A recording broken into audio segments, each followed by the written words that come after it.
welcome everybody. I think we'll start. There are still people coming in, but I guess that's the way it happens. People will slowly join in. As I say, if you'd like to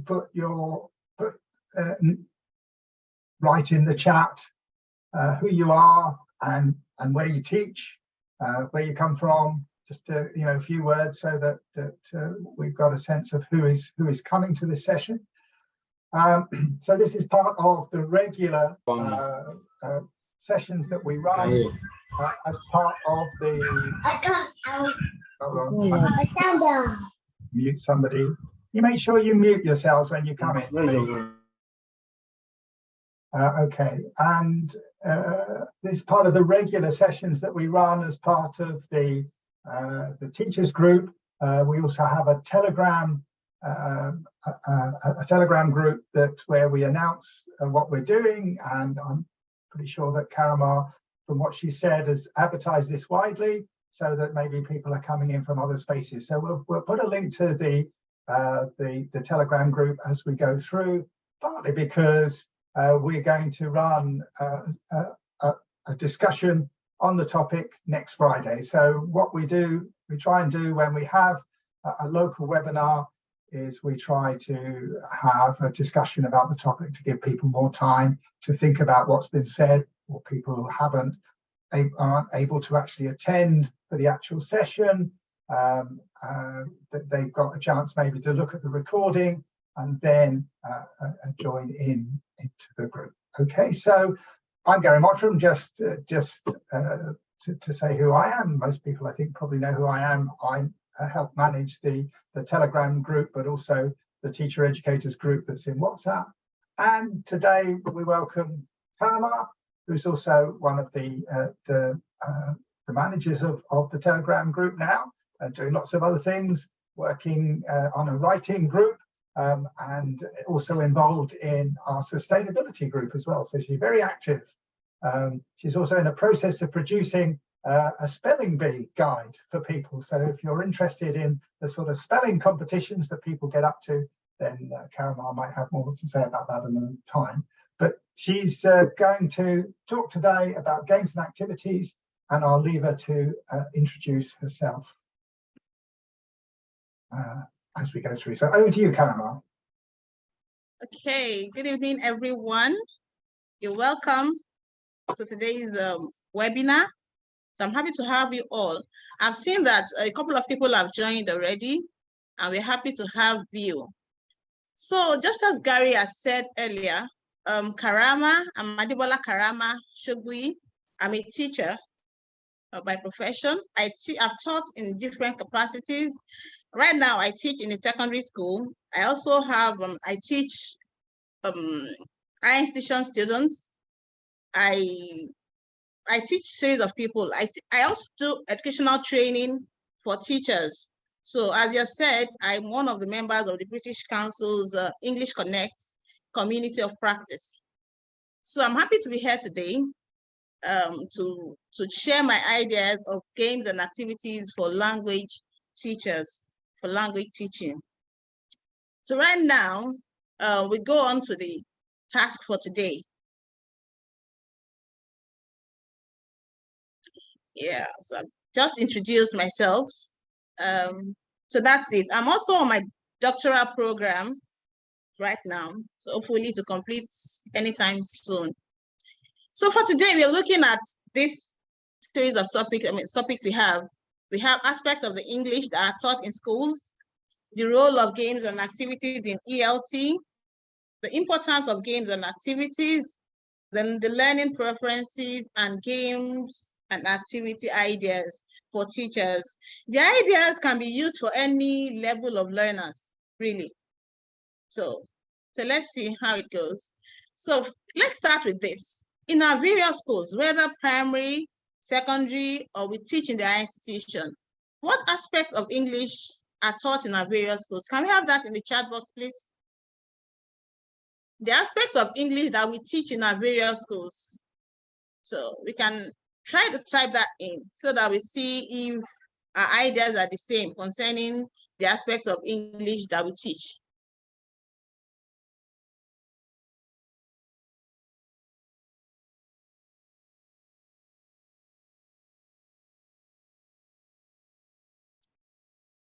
I've not seen any response yet.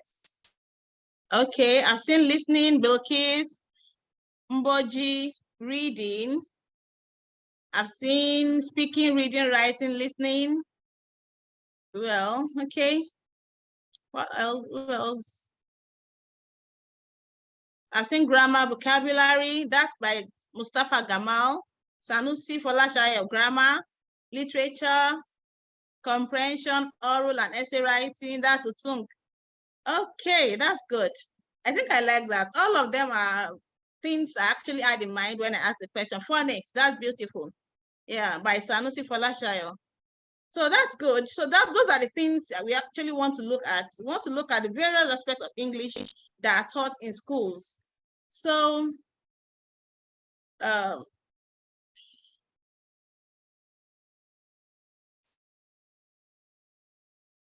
sorry. Okay, so these are the aspects we have that are common in many schools. We have the phonology, we have vocabulary, grammar, reading comprehension, writing, literature in English. So all these aspects are taught at the different levels. In fact, from the primary school level, students are taught all this. Phonology, in the primary school, some students are taught from phonics, and then gradually they move on to phonology.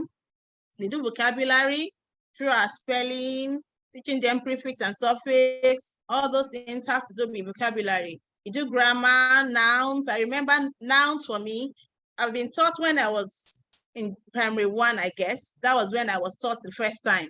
And up to my university, I still did nouns. That's the way it is. It's like a continuous thing for English language learners. So reading comprehension is also one of the things we consider, even at the tertiary level. I just said it that when I lecture at the second university, we do a course where they have to do comprehension and summary, which is still the same thing, you know, with those in the primary school, only that it's in an advanced level. Then we do writing across all levels, literature in English, yes. So that's it. So those are the things we are going to consider in our activities and game ideas for today. So what are activities? So activities are a learning and teaching activity enables students to engage with the facilitator to learn the knowledge or skills required to achieve the desired educational outcome. What do we mean here?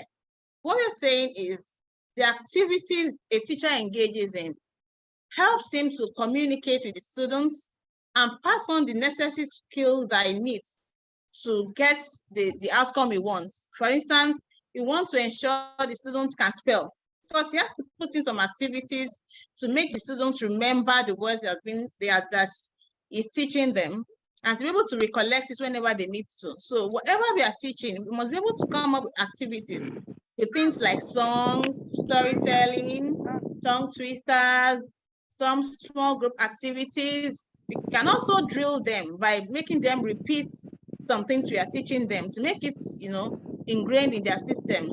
We also have role play.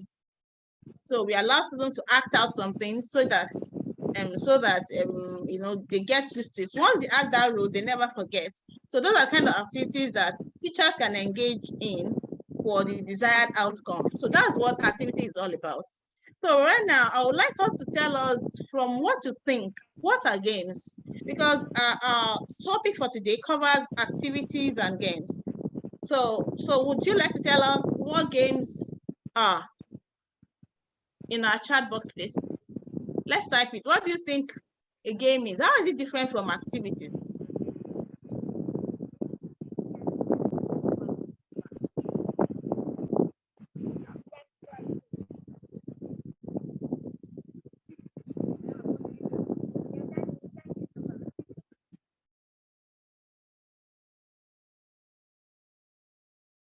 Okay, game includes the element of physicality. Physicality maybe means seeing activity. Mustafa is saying a learning activity that makes fun. Okay. That's a good try. Yeah. I need more comments, please. What makes the difference between activities and games? On games, students are learning in a joyful and entertaining way. That's from Noni Mbaye. Okay, thank you. So what makes, please, let's know more. Let's hear more from you. I'd like to hear more. What makes the difference between activities and games? I've just talked about activities as being things that teachers engage in to involve the learners. Game has to do with activities that involve learners' participation. So do activities. Everything involves learners' participation, whether activities and games. Okay, game is a physical activity. Activity is what we do. That's VICA. Yes, you're right. Games are activities that we do, physical activities. Okay. Teaching with game is very interesting to students, I agree. Nazrawi, yeah. Yes, we all have beautiful ideas, but there's a particular thing I actually wanted us to say concerning what a game is. I wanted us to point out what makes the difference between a game and an activity. So a game is actually like a contest with rules. The difference between activity and game is that in game is more like a contest where students compete, and then there has to be a winner. So for game, there is an activity where at the end of the day, guided by rules, and then at the end of the day, we have the winner. So in it, there is a goal we want to achieve. It's by achieving that goal that we get the winner. So a game involves three components. There has to be players, and the players are students. So they have to player willing to partake in the activity, in the game. So our students are the players. There has to be rules which define the game. We must tell them at the end of the day, this is the way we determine the winner. Whoever does this is out of it, things like that. So there has to be rules that guide a game. And then the third thing is the goal, which gives rise to the conflict. That's what do we want to do?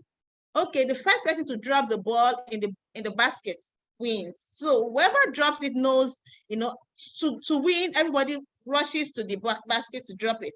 So that's what makes a difference between a game and activity. A game is a contest where students compete. There has to be rules, there has to be players, and there has to be a goal that needs to be achieved. So those three things must be present in a game. Okay, so the role of games and activities in ELT, that's English language teaching. So Lee, 1979, observes that a game should not be regarded as a marginal activity, filling in odd moments when the teacher and class have nothing better to do. That's true. So we should not see a game and an activity as something that we just do because I have no other thing to do, or because I'm tired today, I don't think I can teach, so let me just go for a game. No, it shouldn't be like that. We are not just filling in the time with the game. We want to achieve a goal. We want to achieve a goal with the activity, so we must be determined.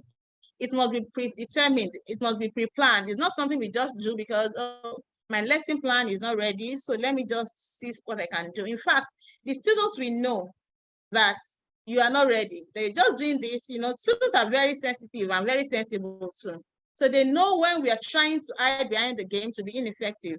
So we try to do it not because we don't have anything else to do, but because we want to teach and achieve a goal. And that goal must be in tandem with whatever our objectives for the game, for teaching the topic is. All right, so now the real difference between a game and an activity. The fact remains that a game is a subset of activity. A game is part of activities. So that means activity is like a general name. So sometimes in it we have games. So game is a game is part of activity, the type of activity. So they go together. So sometimes we have activities that are not games, and sometimes we have games which are also activities. So a game has well-defined rules that have a definite end and a means of determining the winner. We said that earlier. So winning or losing is a common element in games. Whereas when we have some activities, they are not games, so we don't have winners. But the children they are involved. They are deeply involved in whatever is being done for success to happen at the end of the day, for a good learning outcome. So I believe you have all heard this before. This is a very popular quote by Ben Franklin. Tell me and I'll forget. Teach me and I'll remember. Involve me and I'll learn. Tell me and I forget. You know, sometimes some teachers go to class and just write the note on the board and just say something and then they get out of the class. They just tell the students and the students just know, okay, I did history today. I just did it, but I didn't get anything from it because the teacher failed to teach. He failed to involve them with the use of activities.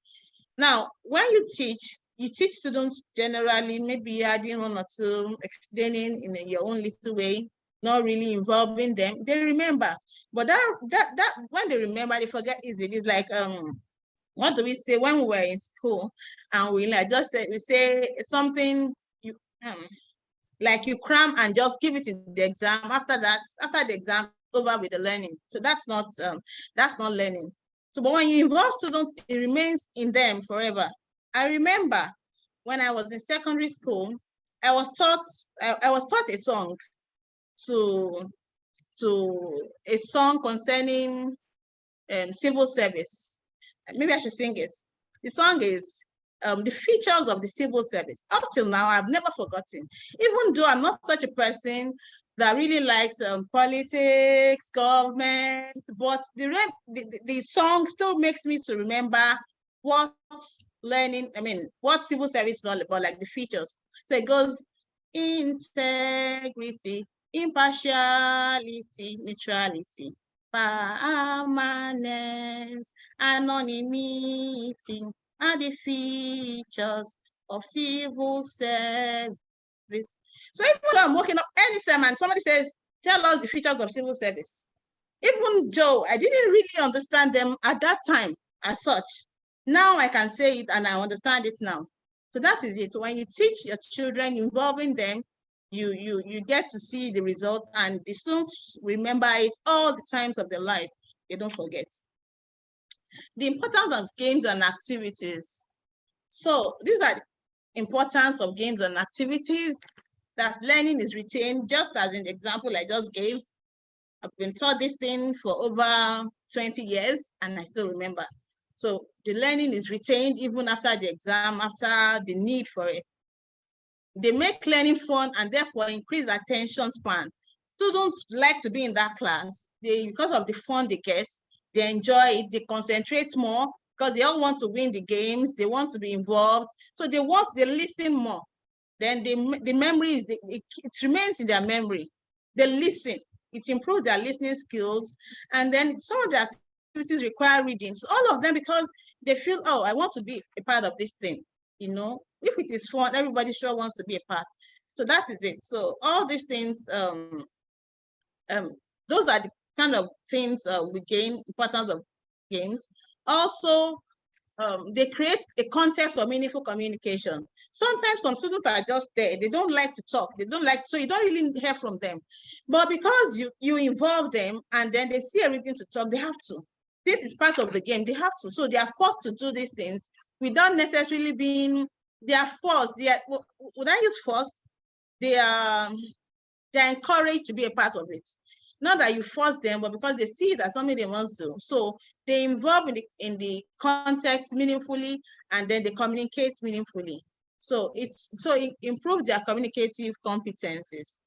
Also, it ensures a positive outlook on learning. You know, they see learning as fun. They don't see it as something that is boring anymore when you involve activities and games in your learning. And so because they enjoy it, they want to read it. When they read it now, it's clearer, it's more understandable. So after catching fun from it, it's easier for them to concentrate more on the academics, and then they could do better, they're successful. Then the teaching and learning process becomes more effective and sustainable, which remains with them. The teaching becomes effective.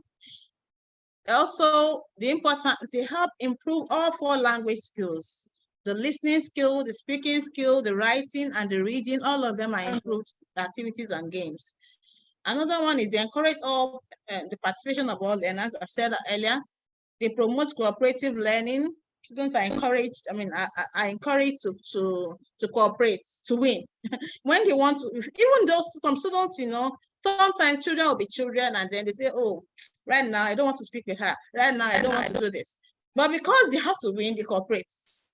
So some students are just there. They don't like to mix with others. Not that anybody has offended them, but they are not the outgoing type. They are very reserved. But it makes them come out of their shell and then they cooperate with others. Then the different learners' preferences are met. Those that are audiovisual, those that like to enjoy more or prefer to learn with audio, those that like to work with their hands, the kinesthetic, the auditory, and the visual, it caters to all of them. So those are the importance of games and activities. I believe that after this time, if we continue to involve our students in games, you see all these things come out in our students. So the learning preferences.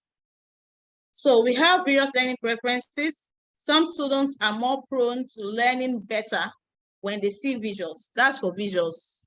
Some for listening. When they listen, when they hear, they learn and enjoy the class better, and it stays more with them. Some people, when they move about and play with their hands and play with so they enjoy it. Some people like to write. They read and write. They like to just write, and they think, okay, when I write, I understand. So that is it. So those are the learning preferences, which previously was called the learning styles, but has been criticized by a host of scholars, that we should not say that a particular individual, a particular student has just one learning style, because most times these learning styles are not fixed. You can't say, oh, I'm a visual learner. So I cannot listen and understand. I can't move about and understand. All I do is just to see, So that means many of these things are put together like a multimodal way of learning. Like a lot of times, some students will have a love for visuals. At the same time, they like to move about, and all of them work together. So those are the preferences for students. So learning with visuals. Visuals can help learners understand what is being taught through the use of pictures, diagrams, maps, charts, videos. So pictures, diagrams, maps, charts, videos are some of the things that we can use at various classes as activities that will make those that with the visual learning preference to like it or to enjoy it better.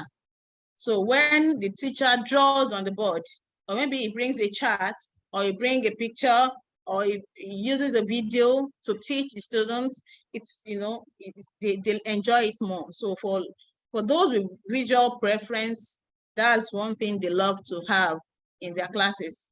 So some of them are kinesthetic or hands-on. So they love to do things with their hand. When you call them, oh, come and cut this, come and do this, they enjoy it. So it remains with them more, because they are deeply involved. So games are one of those things kinesthetic learners enjoy in classrooms. The next one is the learning with audio. So learning with audio are those that love to listen. When they speak about, they love to speak about what they have studied with others. They like it when they discuss. So that's why some people will say, oh, I have to discuss with somebody to understand. There must be a group discussion somewhere after the lesson before they understand it. Or some people will say, oh, I can never understand if I miss this class. I have to be in this class, because particularly those in the institution, I've had it a lot of times when people will say, I have to be in this class, because if I don't go, I will not understand. So those are kind of, they have the audio preference to learning. Some people, when they miss the class, they don't understand until somebody else explains to them. Probably somebody that understands it as well as a teacher or lecturer. So that's audio. And then finally, those that love to write, they like to read and they like to write. Such students enjoy it when they have, they can easily learn online. They get materials online, they read and digest, they understand it, and they write it. So those people, like when I was in secondary school, my social studies teacher just told us that he said it, and since then it's been something I've been doing. Each time I read, I make sure I jot. Like it's something I do, because he said, if you write, that thing stays with you better. Like he said it, and I took it in as something that I must do each time I read. So I get a separate jotter where I jot. Doesn't mean I don't understand. It doesn't mean I'm not a visual learner. When I see visuals, I understand it more too. When I read, I write. So like I combine all these things. So somebody who prefers text or written text would like to write and read. Okay, so what are the game and activities ideas that we can use in our various classes? So we start. Before we go on, we should know the rules for the games. The rules.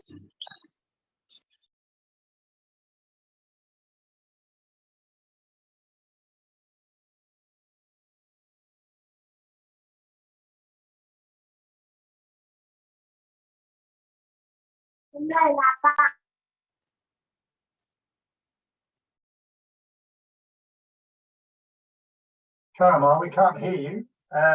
Did I accidentally mute you? Maybe. Or I'm trying to mute other people. All right, I will mute it. Can you hear me now? Yes, we can. Yeah. Okay, so let me go over. I said each time we go into our classes, we should always have it at the back of our minds, these rules. So the first thing is we should then explain to our students the rationale for the game. Let them know that this thing we want to engage in would let us improve on our grammar skills. Be able to, I do that a lot. When I teach them tenses, I tell them, tenses are the common errors, common among a lot of students that I teach. And so what we are doing now will help you to retain the tense. I mean, retain the right tense, know the right tense to use each time you speak. So you let them know why you're teaching them. So it's easy, they enjoy it more and they know why. It's not as if you're just doing it because you want to waste your time. You want to waste their time too. Also, we should check their age. Give them something that will be suitable for their age. It must be something they understand for their age. It mustn't be too complex and must be look too simple that they don't even find it fun because something is like almost automatic. So it must be suitable for their age. Also, you should explain the rules properly so that you don't get misunderstood. One of the times when I was engaging in an activity, I told the students to draw, and some of them were listening.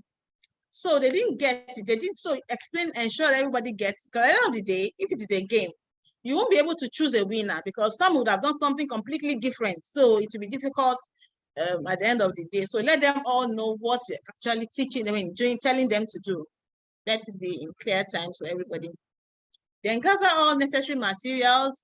Sometimes we may need dyes, we may need marker, we may need cardboard, we may need printed materials that we need to come in with to the class. So we don't come into the class and rush out again and say, oh, I've forgotten. So we must play the game in our minds before going to the class. Play the game in your mind that, okay, if I have to play the game, I will need the dice, I need this, and then you go to the class with it. So that when you get to class, you don't have to come out again to go and start scouting for the materials. Then make sure you get the most from all the students. Involve the quiet ones too. Yes. Sometimes some people want to say, oh, I'm not interested, I'm not this. So try to involve everybody. So if it's a large class, it may be difficult to involve everybody one by one, but you can group them. When you group them in the group, they work together. And then at the end of the day, they are still able to carry all of them along. So try to involve everybody. Nobody should be left behind when you are doing any activity. Also, don't play at the wrong time. Don't play the game at the wrong time. Like just going to the class at very odd moments to start with a game. It could be at the end of the lesson or maybe towards the end of the lesson. It may not necessarily be the first period of the week. Target the right time to play the game and plan for it. Also, end on a high positive note. Like when they finish the game, it's a game and it should be fun. So make it fun in different ways you can. You can give rewards like candies. You can give them a special applause. We can hug them, make them happy. Clap for them as a teacher. Sometimes teachers don't do it. Tell others to clap for them, but you can do it to them. Clap for them in a special way. You can hug them. You can give them sweets. You can look for other ways of making them happy because of what they've just done. And then watch out for boredom. There can be too much of good things. So watch out if they are getting bored of the game. So you can just, when you sense that they are bored, you can stop it. And then you continue at another time or you fine tune whatever is making them bored. So also utilize educational web-based games if the school has the resources. So use web-based material. Sometimes you may not necessarily use the ones we are cutting, the cut and paste, maybe games on the school system and the materials given by the school. Let's utilize it very well to the benefit of the students. So if there are no school web-based games, we can be creative about it. We can create our games in a way that will suit our students, and then they will still learn and gain from it. So those are the rules that we need to follow each time we want to involve our students in games and activities. Okay, so now let's see activities for speech work. Okay, activities for speech work. So our speech work, we have things like English sounds. That's the first thing we teach students each time we want to do speech work. Speech sounds, the 44 sounds, rhyme, intonation, stress, syllables, and the likes. So those are the things we do in speech work. So for primary school students, usually, these days, students are taught phonics. And then, so we teach them to know that there are predictable relationships between sounds and letters. So right from a very young age, like 2, 3, students are told that there's a relationship between sound and letters. And so we try to let them know this by teaching them phonics. So when you let them know that letter C sounds K and sometimes K, not that you teach them with letter C. There are different phonics lessons that we can use. I am into Jolly Phonics, and I know I train people on it. So there are different strategies for teaching it. But what I'm just trying to say is that students are able to link their sounds with the letters. So for instance, the SH in most cases sounds sh. So we represent that with sh. And at a later time, they know the different varieties that we could have with the sh sounds. Like sometimes sh could be CH for words like champagne, things like that. But all these things have structures and time. There are times we teach them these things. Okay, so N's letter represent the sound. Now let's look at this. We can use the activities for teaching phonics. Look at the word goat. We are teaching the O, the sound O, as you can see on the screen. So when you let them know that for phonics now, O, usually have OA sounding O as in goats, O as in boat, O as in road. Look at the other examples we have, the home, coach. So it's consistent. Most of the time, when you want to write O, you get this as OA as O. There are other varieties, and they are taught that later, but at the beginning, they are taught these sounds. So when you teach them by repeating it several times, O, OA sounds O, you drill them, you give them examples, so they're able to read. Each time they see words with OA, they try the O sound first, and they blend. So how do they blend? Let me give us an example. Look at this card. This is boat. So they know this is dotted under. So when you sound this boat, this is boat. This is O. It has just one dot to indicate that the two sounds, the two letters are pronounced as just one. So this is boat. Oats. Boat. Oats. So you let them know, you put it together. Initially, it may not be so easy for the student to get, but with constant activities, they get it. So they say oats, until it becomes faster. So you give them a lot of activities on it, like this one, toast to oats.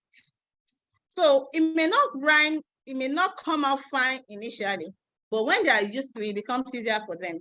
So those are kind of activities we teach them in phonics, and they repeat. This is blending. What I just did now is blending, like blending the sounds together to give us the sounds. So we also have the consonant blends as in blue, brr. We don't tell them to pronounce separately. When we teach them consonant blends, you can have just one, maybe BL. So we say blue, blue, blue, and we give them several examples of blue, blend, blue, bloom, like that. So that's drilling. That's drilling. We drill them. So that's that. So those are the examples of teaching phonics. We teach with blending. They can also write. When you teach them a sound, they write it several times. So all these things are activities that can keep our class fun and make it interesting. Okay, so the next thing is when we teach speech sounds to older learners. For instance, in the senior primary, like upper primary, primary 4, we begin to teach them the English sounds. So sometimes they move on from where they left in the primary school. They know O is OA. Now they transit to the phonological form, the phoneme. So they now know that O that I knew in primary school to be OA, there is a way it's written. So they can write O in the usual way. So now for secondary school or upper primary, we need to let them know also that there are 44 sounds if they've not known that before. And then using the flow chart, this is the flow chart as you can see on the board. I use it a lot and it works. It really works. My students can never forget the number of English sounds there are. They won't ever forget that English sounds are two basically, the vowel and the consonant sounds, and they can never forget that the vowel sounds are divided into monophthongs and diphthongs. Because I draw this all the time, I have to start teaching them sounds other than the speech sound diagram that I usually draw. Okay. This one is one of the things I make sure I do before I start teaching them. And because it's something that I repeat, I ask them all the time. I want to teach a sound, like I want to teach I tell them that, okay, I've taught you that there are 44 sounds, and I've also told you, okay, how many vowel sounds are there? The answer. How many consonant sounds? The answer. And I tell them today we are doing one of the sounds, one of the consonant sounds, and I introduce the sound. So that is it. So I introduce the sound and it remains in their heads. So each time I've seen that it really works and I try not to stop it. So it's called a flow chart, a flow chart. A flow chart is not necessarily for this sounding. It can be used to teach different things to students. So we can adopt it as a style as well. Okay, so here I was teaching my students the sound. So I use flashcards to teach them. And then this is a chart on the board where all the consonant sounds are. So it's like after I teach some sounds, I repeat the ones I've taught earlier before I get to the one we are doing. So I place it on the board. So that thing, you know, that repetition, when they see it constantly, you know, something that makes them remember, and then they all practice. So I was teaching in this class. In this same class, the activity I involved them was to draw. I told them to draw any picture of a word that has, and I was impressed by some of the things they did. Some of them drew fan, some of them drew the flag of our country, Nigeria, some of them drew phones, you know, for them to have thought that, okay, in phone, even though it's PH, they can still draw it. So some of them draw leaf, the coming at the end of the word, and they did a lot of, you know, beautiful things, and they were happy to do it. It didn't take so much of it. I told them, you don't have so much time to do it, just draw it. Somebody drew, in fact, this girl at the front drew, and she wanted to clean and redraw. I said, no, what you have drawn is fine and it's perfect. So you don't have to redraw it. At least it shows that you've drawn a fan. So it's an activity that they like to do. In fact, you won't be surprised to have somebody draw a giraffe. You will see their drawing skills there, and you see their imaginative skills. I also involved them in an activity. Okay, this is a game that I did for them as well. Okay, I told them that, okay, within 3 minutes, I want you to write words, having the, whether PH or F or any other letter that sounds, make sure you involve everything.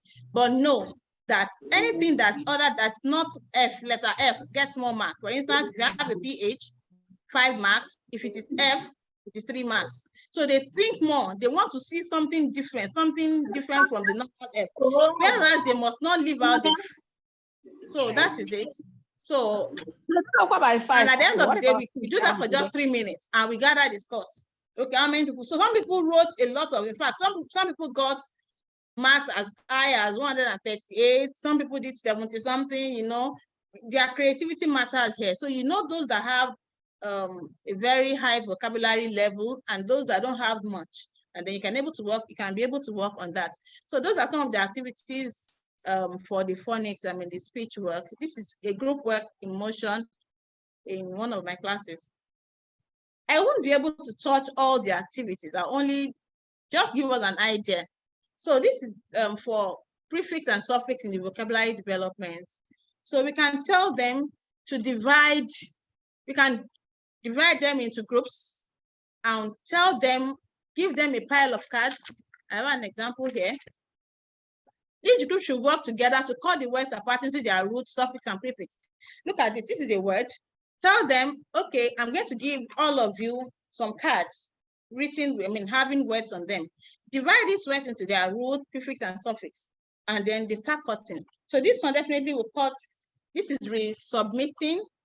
Resubmitting, you cut it from here, RE, and the ING, and they paste it on the board. So in that such a situation, the teacher should not forget to take the masking tape to class so that they can stick this in the board. There must have been a chart on the board like this, where you write the prefix, root, suffix, and you place what tell the student, please place your part of the word in their various boxes. So the RE will come here, the submits will come to the root or base, and the suffix ING will go to the right place. So that's the way we do it, and you find that they would never forget what prefix is, what suffix is, and the likes, and what root or base is. So for vocabulary, some of the games you can involve in, you can do Boggle, Scrabble. There are things you can get in the market and then involve them. They think about words and they're able to learn more words with it because they want to score more marks. Okay, for grammar, how can we involve them? We can tell them, oh, I would like you to act out a suitable emotion that will show that if you are teaching interjection. Tell them, okay, act out an emotion. I can give them the emotion you want them to do. You can say, okay, so delicious. And you see them coming out with different, some of them will do things that will be funny and you all enjoy it. They catch one and they learn. So you can tell them you are happy that your mom just got you a phone. So how do you do?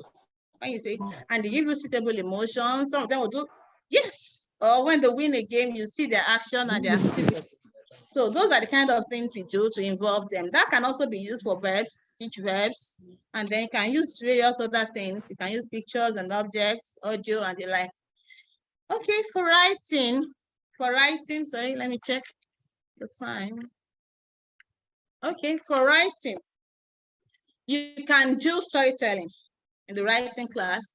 You tell them, okay, we have a story to write today, and all of us are going to be involved. So you group them. You group them in situations where you have too many students in your class. Most times, if you are many, and sometimes if you are not many, can work in pairs. But in my own case, I like to group them because they are high in number. So you group them, tell them you have a story. So the teacher starts with a sentence or paragraph, an introductory sentence for the story. So when you tell them the sentence, tell them, okay, I've given you an idea of my story, now continue. So each group will write their own story without checking one another's story. So amongst them, they think, okay, and amongst them there too, they supply sentences to fill in the gaps to make a good story. So at the end of the day, you can tell them, give an appropriate title to your story. And when you read their story, so you should have given a particular time that, okay, this will be done in 10 minutes. After 10 minutes, I will collect your stories and read what you all have. So they should give it an appropriate title. At the end of the day, you see different stories that are interesting in from different perspectives, different varieties, and it's interesting. Then you see their imaginative skills come up. So it's easier for them to write that way. A lot of our students don't like to write now. So we engage a lot of things to make sure that they write and write well. So when they write, don't forget to applaud them. You can read it to the class and let them know where their errors are, and then you reward them appropriately. Okay, another writing exercise that I have done, and I still do. When Gary said I'm in the writing group, this is what we do in the writing group, letter exchange. That's to our pen pals. So we write to our pen pals. Okay, we write to people outside our country. So my students were paired with students from Ghana, and they really enjoyed. This is a picture of their first letter. the letter didn't come together. So some of them received their letters, some did not receive at that time. And you can see the joy in their face. They're usually very happy to have their letters. So when they are writing, students that I know that their writings are not fine, their writings are nothing to write home about, you see them trying to write neatly and beautifully because their works are going abroad. So they want to make sure they're doing it well. So they write well. But then you must have taught them the techniques of writing, okay, so that you don't get them to just start, but when they know the features, how to write a letter, things to write, give them an idea, not try for them. They will write by themselves, they will write well, because they know that this one is going out and we have to put in our effort and give them a target. Tell them, okay, we are writing 250 words. You can start with 100 words. You can start with, try to see their level and work with that level. This letter beside is from a primary 6 student, and she wrote really well. You may not be able to see it here well, but a primary 6 student wrote really well, and that's from Cameroon. Is it from Cameroon? Yes, Cameroon, writing to somebody in Ghana as well. So that's what we do on the writing group, and it's really working. Our students are improving. We've exchanged some letters now, and they're doing very well in it. Okay, so for the comprehension, I will not say much about this because of the time. Okay. So for comprehension, we can model, teacher can model for the students. You can bring in a Bluetooth player. If you have a large class, you can connect your phone. You have recorded the passage on your phone and connect it to a Bluetooth to sound it louder to the class, so that if you think you can't shout so much, then you can tell the students to summarize what has been read, because it's supposed to be a comprehension class, and so the students will read, try to assimilate it, and then try to bring it back to the teacher and the other students. You can also question them. Usually most passages have questions, so that students answer. Okay, the dictionary used, they can search for words in the dictionary. There's also a game for dictionary activity. They can have the word usage, so they can use their words in a sentence. So there are different activities for testing for involving our students in comprehension passages. So, okay, for the dictionary activity, let me give us a game. So this game is speed word search. You have read the comprehension and you found out some new words from the comprehension. You can give them dictionaries, or they may have dictionaries, tell them to bring it from home if they take it home. And then each of them has a dictionary. You can divide the class into 2 groups and tell them group 1, group 2. Those in group 1, you're all going to be searching for the words. So the first person to get the words will mention the page. So maybe in group 1, somebody can see it. So nobody is particularly winning for the group. Anybody that answers wins for the group. So page 5, okay, you've seen it. The other group has not seen it. So tell them to read it and they get a score because they found it first. So it makes them, they try to search fast, and they're very, it involves them too. Okay, and then they also read it to the class, because the essence of the speed website is not just for them to be speedy, but to know about the word they're searching for. So they have to read the meaning, and then the teacher corroborates it and then explains, and probably let the students use it in sentences. So it can be done in teams. The winner from every team wins for the team. So that's it. I don't know if I hope I'm not too fast. I'm almost rounding up anyway. So for drama, literature in English, where we get to read books. So our students, they read. We can do role play. So role play, you can see in the first slide here, the students are reading. There's a tag on their body to tell them the role they are playing. So they read and tell them to demonstrate, try to pretend as if you are the real character and talk to the class, and they enjoy it more. It makes it, because drama text is something that if only one person reads it, it may be quite cumbersome. So if the class acts it out this way, it's easier. Everybody gets into it and understand it better, particularly those that are reading it. Then they can never forget what they are reading. Those listening to as well, they don't forget it. The other boy, the boy in the middle here, is the one summarizing a particular question, maybe summarizing a particular act or scene that has been read. And also they do word search for some of the difficult words in the play or in the book they are reading. And then you tell them to do it in groups, just as this picture depicts. So that's for literature. There are other activities you can think about. So I believe that I'll be able to give us some activities and game activities and other activities for the different aspects of English. Okay, so the rules, please don't forget. This is just to recapture what we have talked about, the rules. Don't forget that it helps learning. I mean, don't forget the benefits, really. Learning is retained, it increases attention span, there's meaningful communication amongst the students, it improves their communicative competencies, then ensure the positive outlook on learning. They see learning as fun, they don't see it as a bore, I mean, as a boredom. Okay, the teaching and learning process becomes more effective and sustainable. It's something that remains with them for a long time. In fact, it could be all through the days of their lives.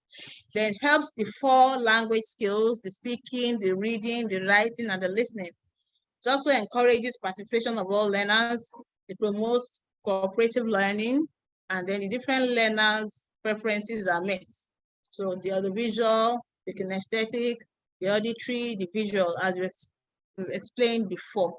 So those are the benefits of games and activities. And I believe that right now, even if we've not started doing this, we can try to adopt games and activities in various classes. Our students will find fun in it. We also as teachers will be fulfilled doing our duties as we ought to. So over to you. I've given some ideas. If you can check quickly, see if you can type in something. But if you can't do that within the shortest time, on the 17th March, on the Telegram group, that's English Connect Community of Practice, we can go on with this discussion. That's next Friday. So to see how far we have gone with our activities and some of the activity ideas and game ideas we have, we can share all this when it's on the 17th. But have these questions at the back of your minds. What age of the children are you considering? What language aspects are you teaching? Whether, is it a game or an activity? And then describe how it works. So we can meet in our Telegram group to discuss this further. Thank you very much. Yeah, I suggest, as you say, Karamah, you've kind of been through your all the activities now, and people will be able to look at those activities on the slides. So there'll be a recording posted and the slides, so people can look back at the activities. So it would be really good if people come along with this idea in mind on Friday, thinking about the sort of games and activities that they do for different levels, and then we can have a discussion about that. So it would be really good if people can do that. So yeah, we kind of run out of time. So I'm going to put into the chat, and I'll put it onto, or Rakaya will put on the Telegram, the feedback form that you need to fill in to get your certificate. Getting your certificate now is a matter, I mean, you're expected to fill in the feedback, but when you click on the certificate, you need to put in your name, and then it automatically creates a certificate for you with your name on. So it makes life easier. You still have to fill in the feedback form, but you get it immediately rather than having to wait for people in the British Council to send that out to you. So if you want to join the WhatsApp, not the WhatsApp group, the Telegram group, let me just put that in again, so that if people are not members of the Telegram group, they can join in, or you can send it to people who you think might be interested. So I'll put that link in as well. That's the link to the Telegram group.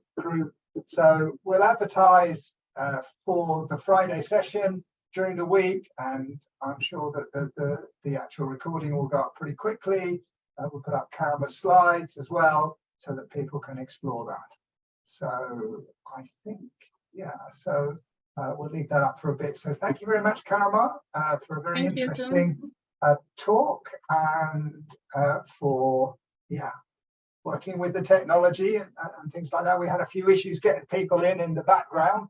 Not quite sure why they struggled to get in, but several people seem to struggle to get in, which was a shame. But people, as I say, can always view the videos. All the videos are on the Africa website that the British Council run. So all of the past webinars, if you've ever missed any of them, they're all up there with all the materials that go with them. So you can check that out along with lots of other resources, teaching resources that you can work with. So thank you everybody who came. So Sunday evening, it's not a bad evening. We had quite a few people in. So it looks like it was a reasonable response, and hopefully we'll get lots of people coming to the Telegram group next Friday. Or you can put ideas up during the week. You don't have to wait till Friday. There's this assumption that you can't post between now and Friday, but of course you can. So if you've got lots of ideas about games and activities, please put them up.